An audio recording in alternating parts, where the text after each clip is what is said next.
হ্যাঁ জানি ভিডিওটা পোস্ট করতে অনেক দেরি হয়ে গেছে, তার জন্য সকলকে জানাই সরি। আর সাথে শুভ নববর্ষ। এটা আমার নববর্ষের দিন সকালের ভিডিও। আমি ভিডিও এখন করছি না, তার কারণটা হয়তো আমি তোমাদের অনেকবার জানিয়েছি। তো সেই সমস্ত পুরনো কথা এখন তুলবো না, ছাড়ো, নতুন বছর নতুনভাবে শুরু করা যাক। তো সেদিন সকালবেলা মা আমায় 7টার সময় ডেকে দেয়, আর উঠেই প্রথমে আমাকে বাজারে নিয়ে যায়। আসলে বাজার বলতে এটা একটা হাট, এটা হলো জয়গাছি হাট। এখানে সবাই বলে নাকি অনেক কম দামে জিনিস পাওয়া যায়, কিন্তু আমার কোন দিক থেকে কম লাগে না। ওরা জিনিসপত্রের যথাযথ দামই নেয়, হ্যাঁ তবে বার্গেনিং করলে হয়তো একটু কম সময় হতে পারে। আমরা গেছিলাম মিষ্টির দোকানে, আর সেখানে লাইনটা তো তোমরা দেখতেই পেলে। বাইরে যে পরিমাণ গরম ছিল আর যে পরিমাণ রোদ ছিল, বেশিক্ষণ না ধরে ওখান থেকে আমরা চলে আসি মিষ্টি না নিয়ে। তারপর মাছের দোকানের লাইন, এরপর গেছিলাম মাটন কিনতে, সেখানেও লাইন, তারপর গেছিলাম চিকেন নিতে, সেখানেও লাইন। আসলে বাঙালির হলো 12 মাসে 13 পার্বণ, তাই সারা বছর ভালো মন্দ না খেলেও এই দিনগুলো অন্তত মানুষ ভালো মন্দ খাওয়ার চেষ্টা করে তার ফ্যামিলির সাথে। তো অনেক ভিড় ঠেলে চাপ খেয়ে গরম সহ্য করে আমি বাজার করে নিয়ে আসি। আর মা বিরিয়ানি রান্না করেছিল, এবার বিরিয়ানি খেয়ে আমি বেরিয়ে যাই। আমি ঝটপট করে রেডি হয়ে হাবড়ার উদ্দেশ্যে বেরিয়ে পড়ি। কিছু প্রাইভেট কাজ ছিল, সেই জন্য তোমাদের সাথে সেটা শেয়ার করতে পারলাম না। পোস্ট করে সান কিসেস, তো আমার সান কিস একদম পছন্দ হয় না টু বি অনেস্ট। একসময় এটা আমার অনেক পছন্দের একটা জায়গা ছিল, যখন আমার মন খারাপ হতো আমি এখানে এসে একা একা দাঁড়িয়ে থাকতাম। তো তাড়াতাড়ি কাজ সেরে সেদিন বাড়ি চলে এসেছিলাম, কারণ আমার আবার বেরোনোর কথা ছিল আর আমরা বেরিয়ে পড়েছিলাম। সত্যি কথা বলতে কি বলতো, তখনও ঠিক হয়নি আমরা অ্যাকচুয়ালি কোথায় যাবো। আমরা স্টেশনে গিয়ে ঠিক করেছিলাম যে আমরা কোথায় যাবো। সেখানে যেতে গিয়ে আমাদের সাথে একটা স্ক্যাম হয়ে যায়, মানে যেতে গিয়ে মানে আমরা যেটা ভেবেছিলাম সেটা আমাদের সাথে হয়নি। তো সেটা পরে বলবো তোমাদের সাথে শেয়ার করব। আমি একটু আগে জাস্ট বাড়ি আসলাম, এখন আবার বেরিয়েছি। নববর্ষ বলে কথা, বাড়িতে রেস্ট নেওয়ার রাস্তায় যেতে যেতে দেখা হয়ে যায় আমার এই দুটো মানুষের সাথে, চার্লি চ্যাপলিন আর গোপাল ভাঁড়ের সাথে। তো সেদিন হাবড়ায় যে লেভেলের জ্যাম ছিল কি বলবো। আমরা 6:30টার সময় ট্রেন ধরবো ভেবেছিলাম, কিন্তু আমাদের পৌঁছাতে 7:30 হয়ে গেছে। হয়ে গেছে, আমরা এই জ্যামের মধ্যে দাঁড়িয়ে একদিন কালকেও এত ভিড় ছিল না, আজকে জানি না ট্রেন পাবো নাকি। যেখানে যাওয়ার কথা সেখানে আগেও পৌঁছাতে পারবো না, পৌঁছাতে পারলেও আস্তে আস্তে আমাদের অনেক রাত্রি হয়ে যাবে।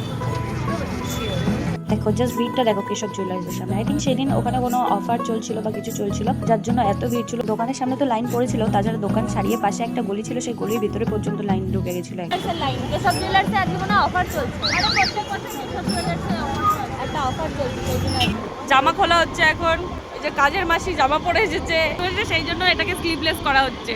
সেফটি পিন পাইনি, তুই দেখা কি দিয়ে স্লিভলেস করছে, मतलब वो अलग ही लेवल का बंदा था। আবার কি কানের হারিয়েও গেছিল।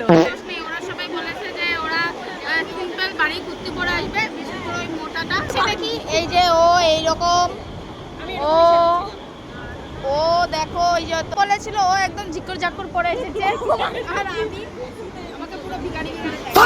পৌঁছে গেছি ফাইনালি ম্যাপ দেখতে দেখতে। আমি শুনিনি, কারণ আমি কারোর কথা শুনি না, তাই জন্য এবারে শুনিনি। আর আমরা চলে এসেছি। তোমাদের স্ক্যামটা বলি, আমরা চলে এসেছিলাম মেনুতে।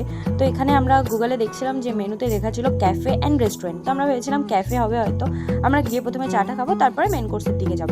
কিন্তু গিয়ে দেখলাম পুরোটাই রেস্টুরেন্ট, ওখানে কোনো ক্যাফের কিছু নেই। ইভেন আমরা ওদের কাছে জিজ্ঞাসা করেছিলাম যে এখানে এটা কি ক্যাফে, ওরা বলেছিল ডিরেক্ট যে না। তো আমরা তারপর বলেছিলাম যে কিন্তু এখানে কিন্তু গুগলে কিন্তু আপনাদের রেস্টুরেন্টটা ক্যাফে অ্যান্ড রেস্টুরেন্ট দেখাচ্ছিল। তো ওরা কোনো অ্যান্সার দেয়নি, তারপরে বললো যে আমরা জানি না। তারপর আমরা বেশি কথা বাড়াইনি, আমরা 2টো চাউমিন অর্ডার করেছিলাম এবং তারপর খেতে বেরিয়ে গেছিলাম। তো আমার মনে হচ্ছে এটা ঠিক না, এটা এক ধরনের স্ক্যামই, কারণ গুগলে অন্যরকম লেখা রয়েছে আর গিয়ে আমরা অন্য কিছু দেখতে। তো অ্যাজ ইউজুয়াল ওখানে আমরা কিছু ছবি তুলি এবং ভিডিও করি, তারপর আমরা বাড়ির দিকে চলে আসি। কিন্তু অল ওভার রেস্টুরেন্টটা খুব সুন্দর ছিল, খুব সুন্দর সাজানোও ছিল, আর সার্ভিস অনেক ভালো ছিল। তো আমাদের বাঙালিদের কাছে একটা ট্যালেন্ট আছে জানো তো, আমরা হাত দিয়ে অনেক কিছু দাঁড় করিয়ে দিয়েছিলাম। মানে আমি যানবাহন দাঁড় করানোর কথা বলছিলাম, তো আমিও ট্রেন দাঁড় করিয়ে দিয়েছিলাম। আর ওর যে ট্রেন জামাইবাবু কই,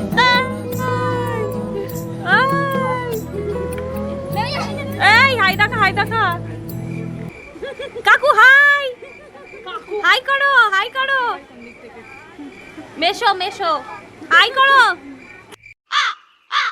ভালো তো?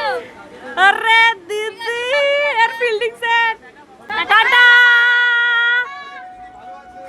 কেমন লাগলো?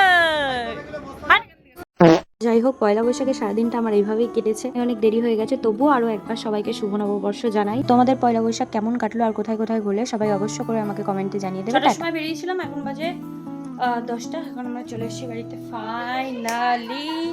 গোবরডাঙ্গা, হাবড়া সব জায়গা ঘুরে ফ্রেশ হয়নি এবার। টাটা, দেখা হবে পরে কোনো ভিডিওতে।